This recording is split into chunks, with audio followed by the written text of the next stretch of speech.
Hey everyone, welcome to your Friday lunchtime experience. Yes, you have landed at Litvak Leadership Live. I normally begin without my guest on the screen, but we're going to try things a little different.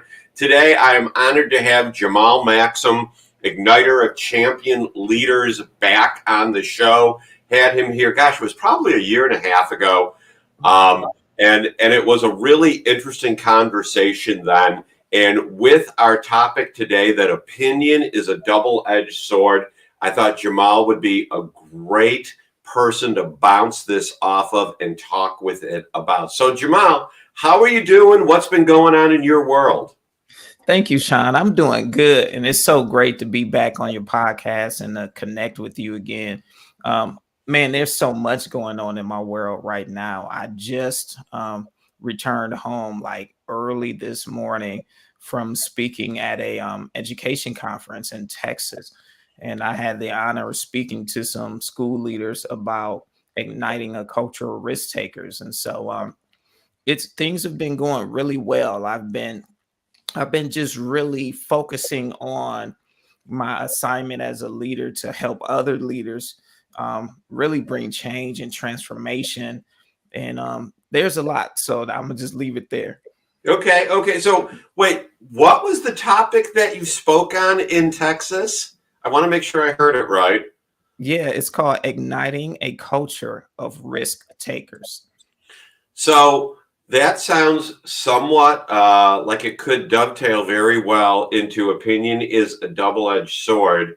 In 3 sentences or less, how does one ignite a culture of risk takers in our society where people are shut down left and right now?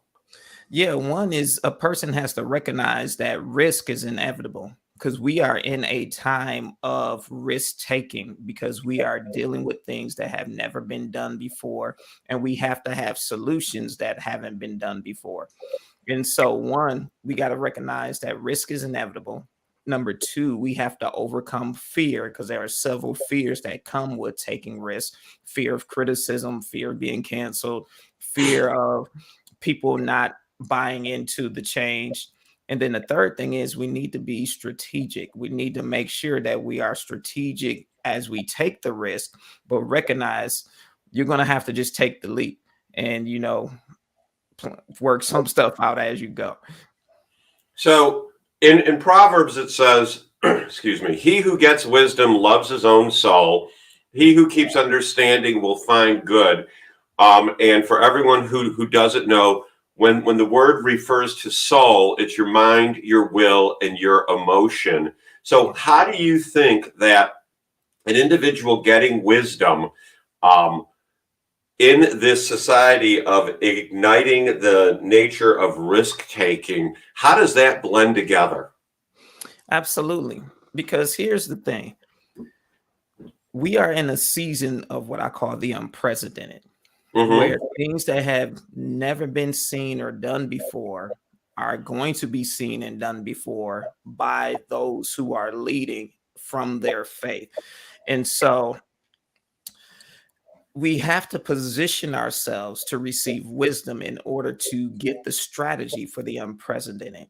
And and when it says loving our soul, it means like we're nurturing our mind, will, and emotions by posturing ourselves to get wisdom and to receive wisdom, but then taking the next step of releasing that wisdom.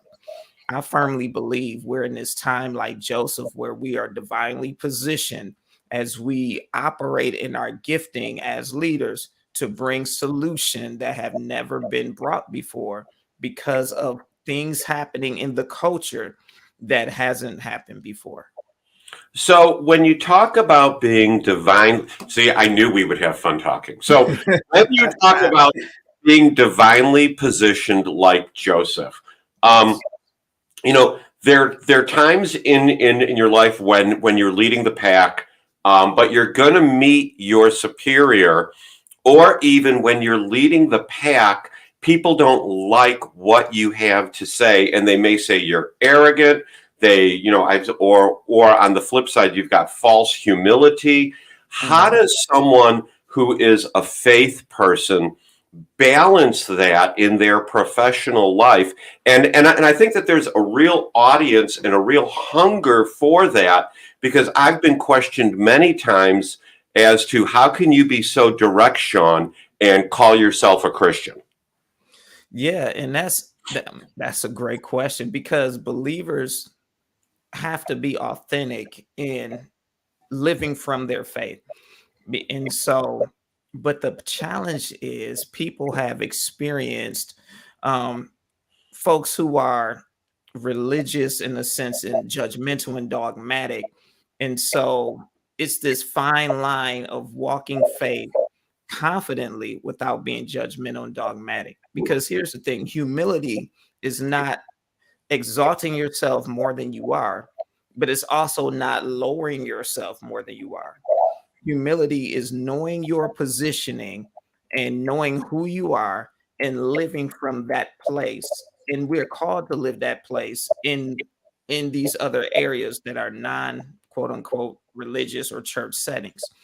And so it's one of those things where you have to really be confident and speak with confidence, but still demonstrate that sense of caring for others in a way that lets them know that you actually are there to serve them and that you actually have their best interest in heart. Because some people, want to flash knowledge for the simple fact of proving that they know everything.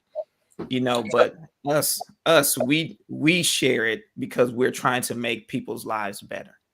So again, going back to our overall topic of opinion is a double-edged sword. Your background is not only business, but in the education world. And Yes. when you look at education, when you look at business, they have become, and I don't even like the term, but more woke, more liberal, more Mhm. the top end of the funnel. Everything is wonderful. Everything is acceptable. Everything is good. Okay. From all kinds of topics. You know what I'm saying? Yes, I Um, know exactly what you're saying. and on the other side, um, there are those of us that believe that no, there should be a narrowing, okay, of the funnel as to what is good, what is acceptable. And in business and in education, in those two specific areas, there seems to be some real pushback and pounding. How does one who has a different opinion than the individuals running things that are pushing trainings down people's throat, how do they end up giving that opinion and not being sliced at the same time, but having people, to be bold to give that opinion that may not go with what the leadership is wanting to do? They have to be That was confident a enough. long way around. I hope it made sense to you. Yeah, it made perfect sense because, like you said, people are very woke right now in the Mhm. sense of the wrong way. And this cancel culture is one that will bring accusation and silence you and try to really destroy your career in business if you don't submit to their agenda or stay silent about things that are contrary to godly values. And so the first thing is we have to remember that God is with the believer. As you are in business and education, God is still with you. He didn't wait in the car or the parking lot. And you have to recognize that you're going to have to speak up courageously. Now there is a grace to do it in a So, way that wait, I got to ask you, when you're speaking to business people, okay, yes. or educators, how do they receive that message? Because I'm not talking about bitty businesses. I'm not talking about small private schools. Right. I'm talking about more mainstream, for lack of a better term. How do they Mhm. receive that message that godliness is important and people should be able to give their opinion of their faith? Well, here's the thing. Number one is you have to talk about inclusivity because that's Okay. the term everybody's using. And so you have to really, I would start with defining inclusive. Inclusive doesn't mean that we champion everybody's agenda. It means we give room for people of varying backgrounds and beliefs to express and feel belonged. And so when people try to shut you down as a person of faith, when you say these values, I believe we need to operate by these values, then you can say, when they try to shut you down, then you can bring the argument, why are we inclusive of other people's values and lifestyle choices, but not inclusive of these? Now, in the marketplace and big business and the education, I speak kingdom, but I just don't quote the scripture behind it. And Sure. so people will recognize wisdom when they hear it. And you don't have to say what Proverbs says or anything like that. So you just, so in that those settings, you have to just speak it, and then you can use the language they're using in terms of trying to mask everything under diversity and inclusion and equity. Then you Right. have to let them know equity means letting every voice be heard and belong, versus shutting down my voice so that the voice of the other agenda can be heard. So you're a pretty chill guy compared to me, I think. Granted, we haven't had a lot of conversations other than here.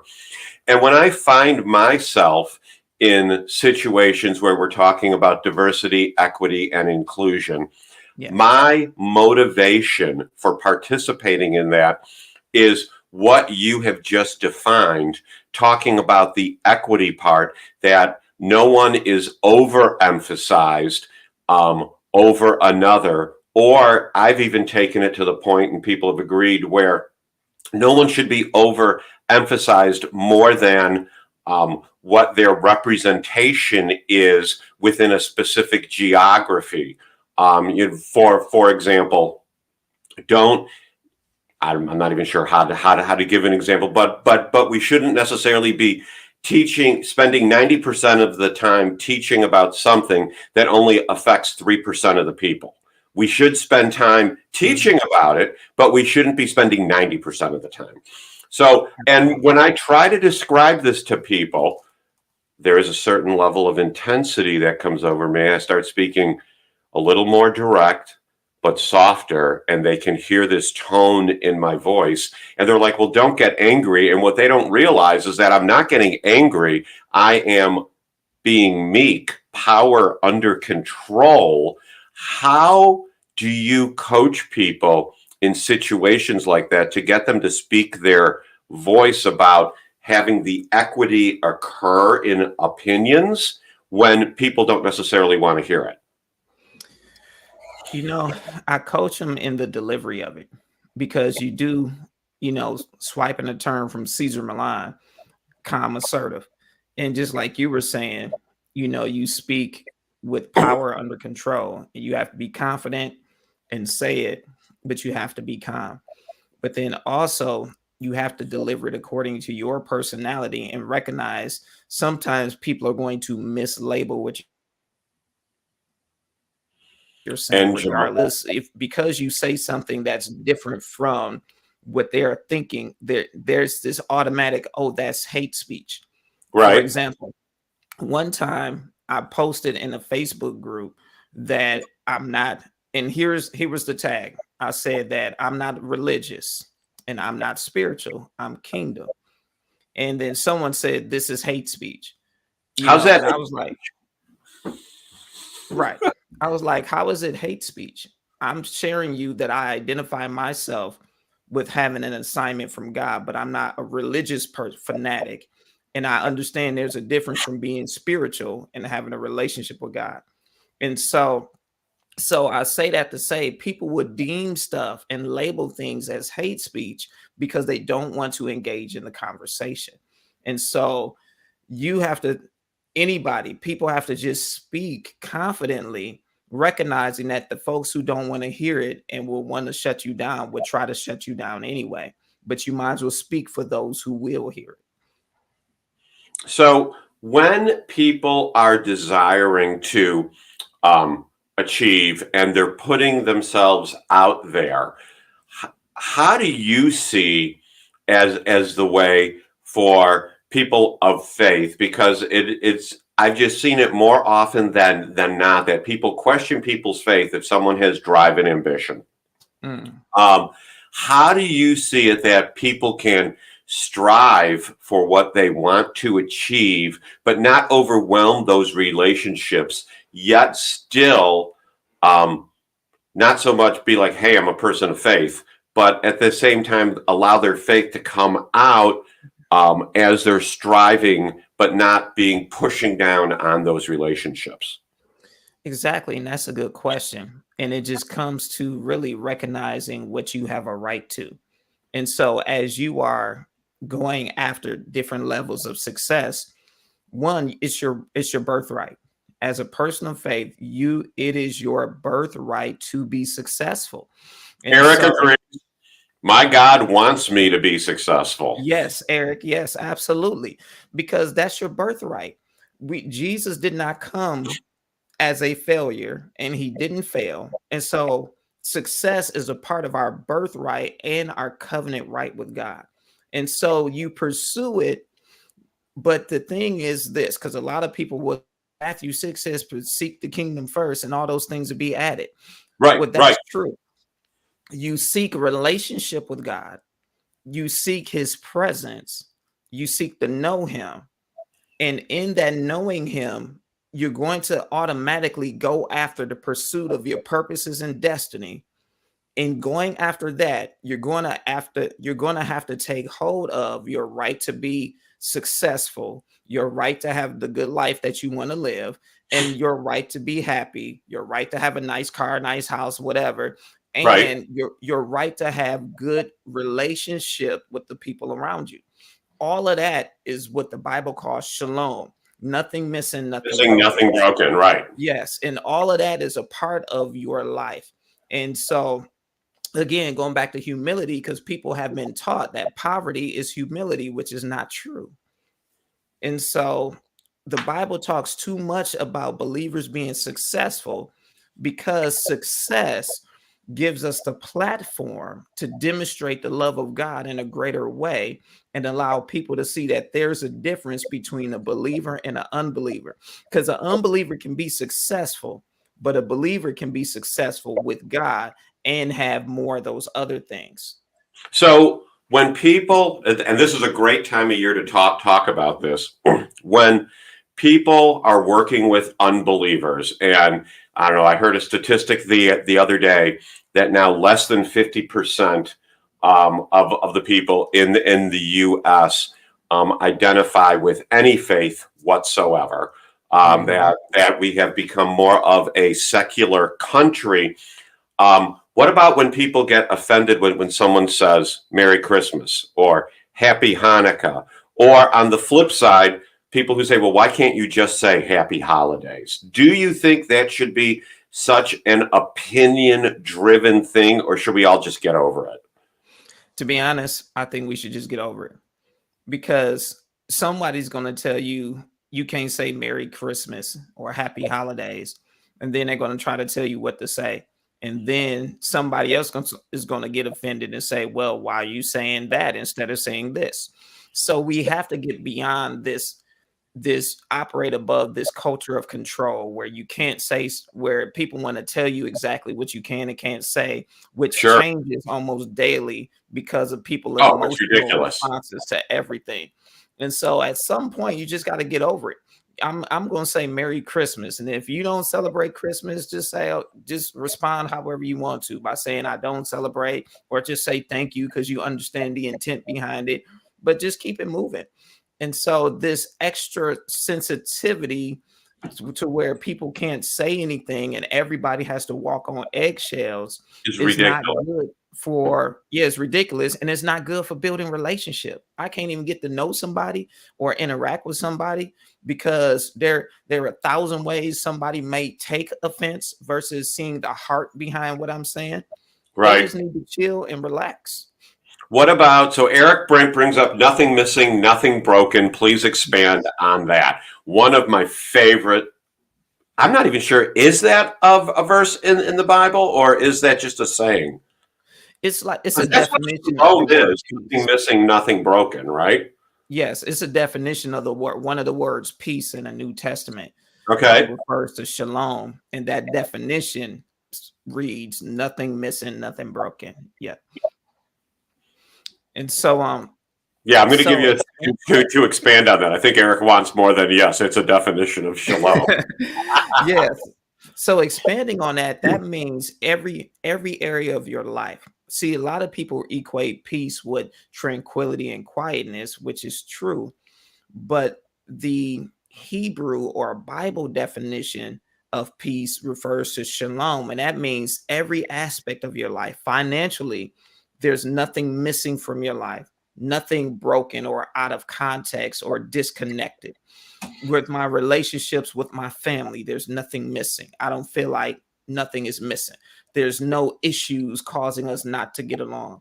In my business, there's nothing missing or nothing broken. So shalom and what God talks about peace, it encompasses everything.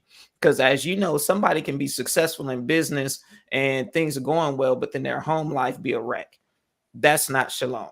Or That is other not people, right? Other people can have great, relationships with friends and family, but their business is struggling. That's not shalom either.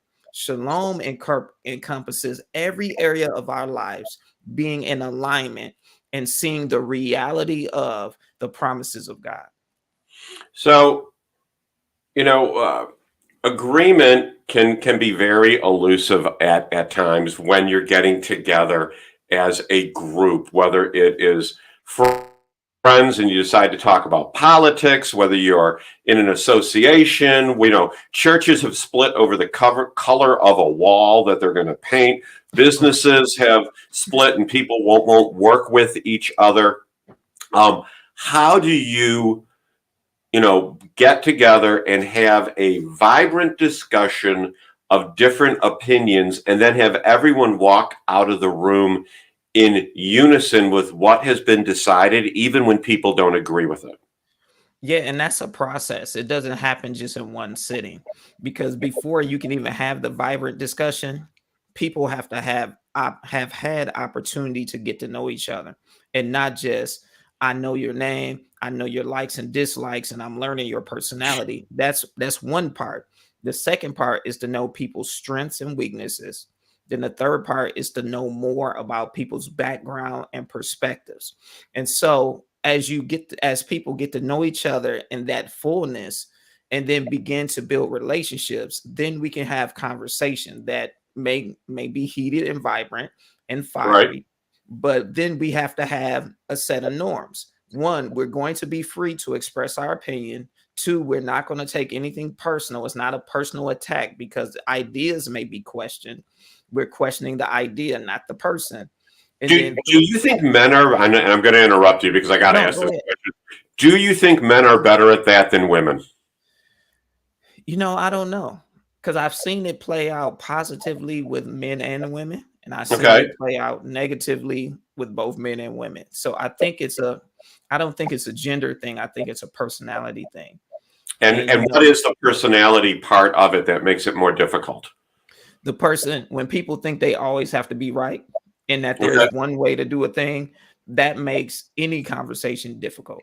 When people say, it has to be this way, or they always have to be the one to bring the solution, or even someone who, because they've seen it work one way, isn't open to it open working differently this time.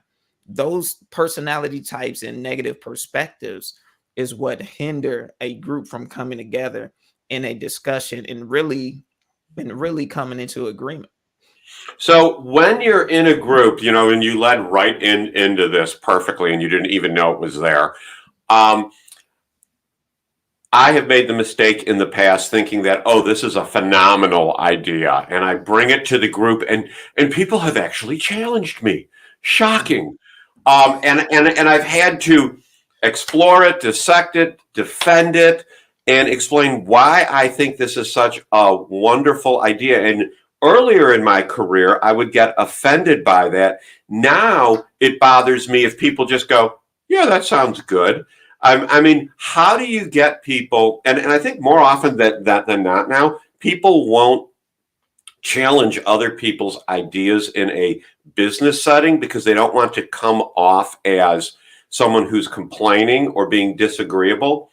How do you think people should respond when new ideas are introduced to, bring about exploration of those ideas, to tweak them and fine tune them? Well, I think people should do exactly what you said. They should dissect, test the logic, see how that idea fits based upon the objective that they're trying to accomplish.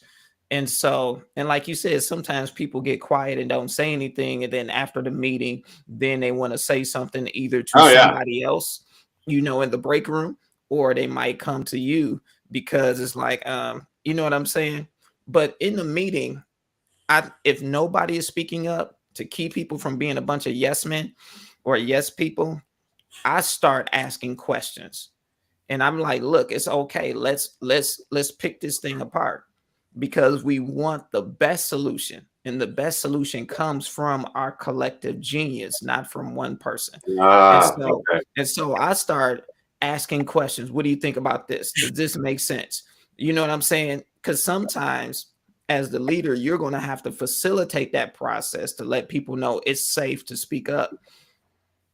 Well, and I think people, you know, I'll be on emails or for whether it's my job, whether it's for associations I'm part of, whether it's church, and someone will even on an email throw out a question and nobody responds. I think people are very, very concerned about having something that they've said documented. Unless, of course, they're on Facebook and they just want to argue with somebody. That's altogether a whole nother world. But I think people are concerned that, with opinion being a double-edged sword, that it's going to come back and slice them if they say what they think. What do you say? I agree because people have that, oh, it's going to come back to bite me, it's going to come back to ding me. So number one, I just feel like people need to just they should say what they want to say, or feel like they need to say, but just be careful how they say it. How it's all about the leader who has to set the tone and the culture that they are not the boogeyman. I remember I stepped into this leadership role at a particular elementary school. It was a K-6 school, has 100 people I was responsible for leading, served over 900 students. And this environment was very contentious that I entered in. Had been this thing created, this us against them mentality between teachers and administration. And part of that had to do with certain members of the school board and because of their own political stuff, which is a whole different thing. And so I remember having a meeting with the teachers, and I just said, look, I'm not the boogeyman. I'm not waiting to get you. I'm not trying to jump out to catch you doing the wrong thing so I could put it on your evaluation. And I had to say that multiple times while demonstrating the fact that my job is to coach you, not fire you.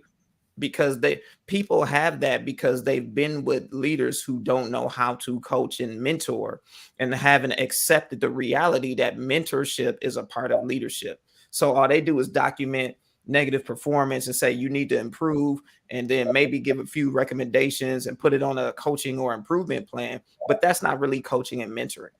And so mentoring is more than pointing out areas of improvement. It's actually walking them through the process to help them improve.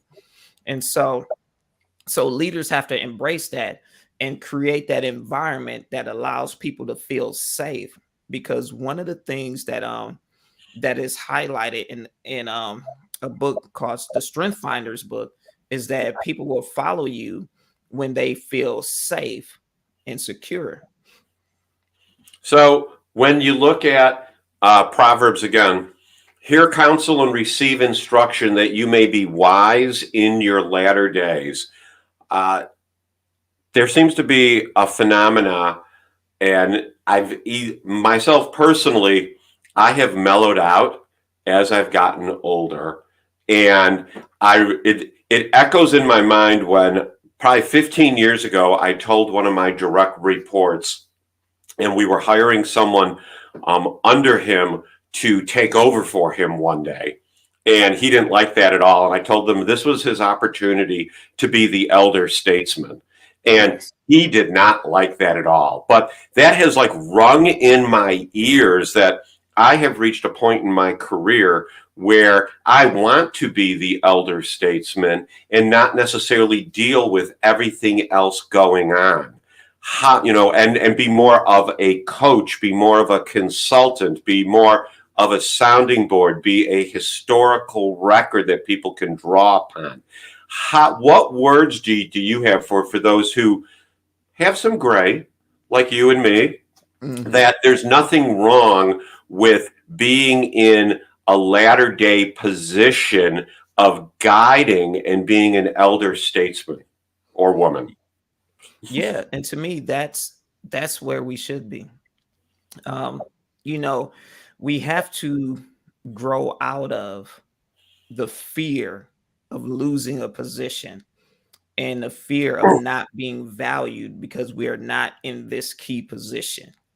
Because as leaders, our job is to really equip other people to lead. And we should be constantly mentoring people to take our place. Because here's the thing, if we don't have someone in position to do what we are currently doing, how Mm-hmm. can we step into our next place of leadership and our next leadership assignment and do our next thing when we're so tied to our current thing because we're the only one that can do it and we're not mentoring someone else not only to do it but to lead Mm-hmm. it. And so I tell people who don't want to let go that they're going to have to let go. I'm like, if you want to step into the more or your next level, then you're going to have to let go of holding so tightly this current position because seasons change. And when seasons change, leadership assignments change. And so in one season, you may be leading like this, but in the next season, you may have to lead in a broader way where you Right. can't have your hands on everything. And so to embrace that reality means you have to be mentoring and coaching people and really helping other people be successful, which is the point of leadership. That's what leadership is all about anyway, helping other people be successful. So it's funny you bring that up. My book, which is being published on January 10th, Proverbs for Leadership, is all about understanding yourself and improving. So the leadership that you desire will turn into helping others achieve and not be all self-focused. So what you said just seemed like a natural transition to bring this up to people. If people want more information about my book, go to proverbsforleadership.com. You can sign up for my newsletter. The book is being released on January 10th. So Jamal, this has been thank you very much. This has been a great conversation discussing opinion is a double-edged sword. You've really ignited, and I'm not doing a play on words, it just kind of happened, ignited your own coaching business since we spoke 18 months ago. Why don't you take the next couple minutes and tell people what you're all about? Because I know when I was looking for a coach, I interviewed probably over the course of a year, 8 different people until I found someone that I actually clicked with. So I want to give you this opportunity to take a couple minutes to see if someone out there who's watching either now or on replay clicks with you. Absolutely. And so my focus is to ignite people's ability to lead. And I recognize leadership is an art, it's a science because there's theory behind it, but it's also a gifting. And too many leaders are not using their gifts in their leadership and they're trying to blanketly apply leadership principles without tailoring it to who they are. And so what I do as a coach is I'm really more than a coach. I serve as a mentor.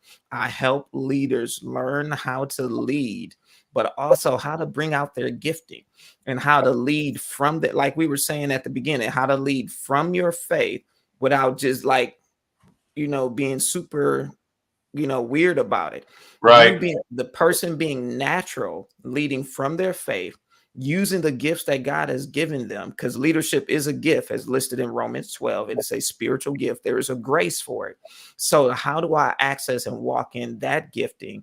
And how do I use the other gifts in my leadership, whether I'm in corporate, education, or wherever, to help people experience what God wants them to experience as a leader?